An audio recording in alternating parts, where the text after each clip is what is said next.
Perkenalkan, kami dari kelompok 17 Farmasi D yang beranggotakan saya, Asmindra Nugraha, Saya Pera Irenia Priandini. Saya Marcella Priskawinanti. Saya Sesi Priskila. Saya Christina Patricia Karaman. Di sini kami akan mempresentasikan anatomi organ tumbuhan, yaitu daun. Bagian-bagian materi, yang pertama, anatomi daun, dikotil dan monokotil. Yang kedua, macam-macam daun menurut struktur tulang. Yang ketiga, jaringan penyusun daun.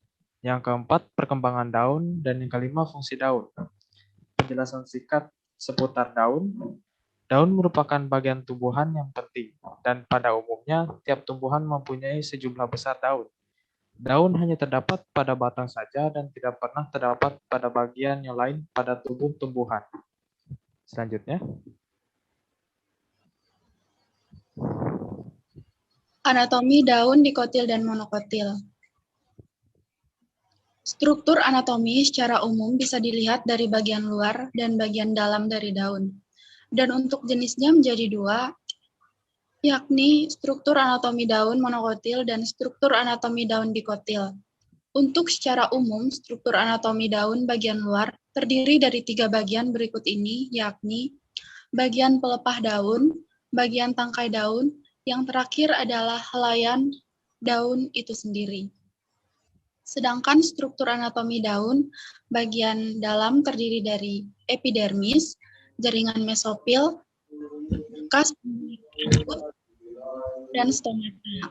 Yang pertama, anatomi daun monokotil. Secara umum, daun monokotil dapat diketahui karena bentuk daunnya yang mirip dengan bentuk pita. Di bagian mempunyai lembaran yang digunakan untuk membungkus bagian batangnya. Kemudian, posisi pada daunnya juga terlihat saling sejajar. Jaringan epidermis dan juga kutikula terdapat pada bagian lapisan permukaan atas, serta bagian lapisan permukaan bawah daun. Stomatanya bisa terletak secara berderet, sedangkan bagian profil terletak pada bagian tikungan antara urat dari daun. Yang kedua, struktur anatomi daun dikotil. Pada daun dikotil, secara umum memiliki suatu jaringan kutikula yang mempunyai fungsi untuk meminimalisir proses terjadinya penguapan terhadap air melewati permukaan dari daun. Kelenjar daun dan juga rambut yang ada pada tumbuhan dikotil mempunyai fungsi sebagai media untuk pengeluaran. Urat daun mempunyai fungsi sebagai alat yang digunakan untuk transportasi zat-zat yang letaknya di bagian helai daun. Yang kedua, macam-macam daun menurut struktur tulang. Tulang daun merupakan dasar yang menentukan karakteristik dan klasifikasi daun. Hal ini karena tulang daun membentuk struktur rangka dari daun yang menjadi dasar bentuk-bentuk daun. Terdapat 4 macam daun yang ditentukan oleh tulang tersebut, yaitu yang pertama, daun menyirip atau penninervis. Daun menyirip memiliki struktur tulang berbentuk menyirip seperti susunan tulang ikat. Contohnya adalah daun mangga dan daun jambu. Contohnya seperti pada gambar di samping. Yang kedua, daun menjari atau fulminervis. Tulang berbentuk seperti susunan jari-jari tangan. Contohnya adalah daun pepaya, daun singkong, dan lain-lain. Contohnya seperti pada gambar di bawah ini. Yang ketiga, daun melengkung atau serpinervis. Berbentuk seperti garis-garis lengkung.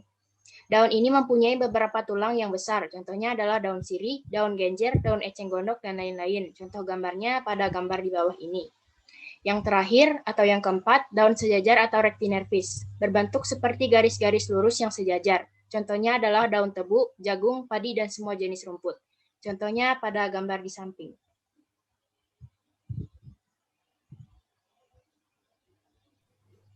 Tiga, jaringan penyusun daun. Secara histologi, daun tersusun dari 3 tipe jaringan, yaitu epidermis, mesofil, dan jaringan pembuluh. Yang pertama, jaringan epidermis. Epidermis adalah jaringan pelapis yang umumnya memiliki tebal hanya 1 sel dan menutupi organ tumbuhan meliputi daun, batang, akar, serta bunga. Adapun modifikasi epidermis menjadi stomata, cuticula, trichomata, bulliform, dan filamen. Yang kedua, jaringan mesofil. Jaringan dasar atau mesofil adalah sebuah jaringan yang terdapat dalam daun di mana susunan dasarnya terdiri atas sel parenkim. Ketiga, pembuluh floem dan xilem.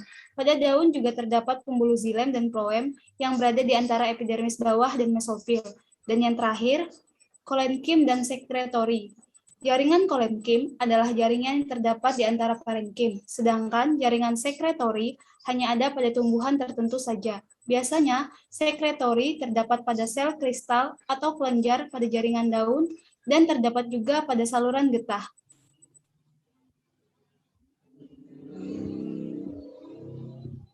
Empat, perkembangan daun.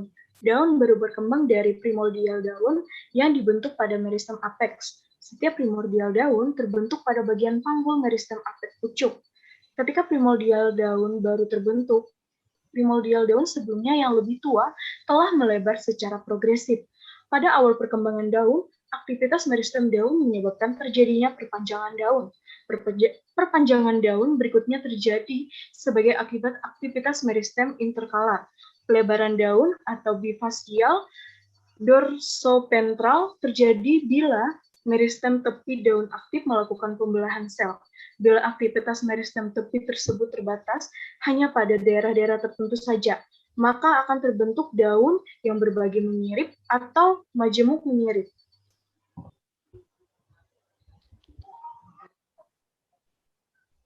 Fungsi daun.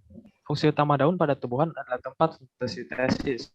Tapi apakah kamu tahu bahwa daun masih memiliki fungsi lain selain fotosintesis? Berikut beberapa fungsi lain dari daun. Yang pertama, sebagai tempat penyimpan cadangan air dan makanan.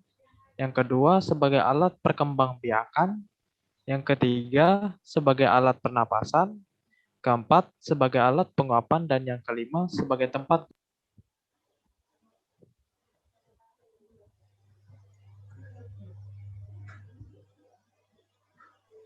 Sekian dari kelompok kami. Apabila ada kesalahan pengucapan atau kata, kami mohon maaf. Dan jika teman-teman yang ingin memberi tanggapan atau pertanyaan, silakan kirim melalui via WhatsApp Biologi Group. Terima kasih.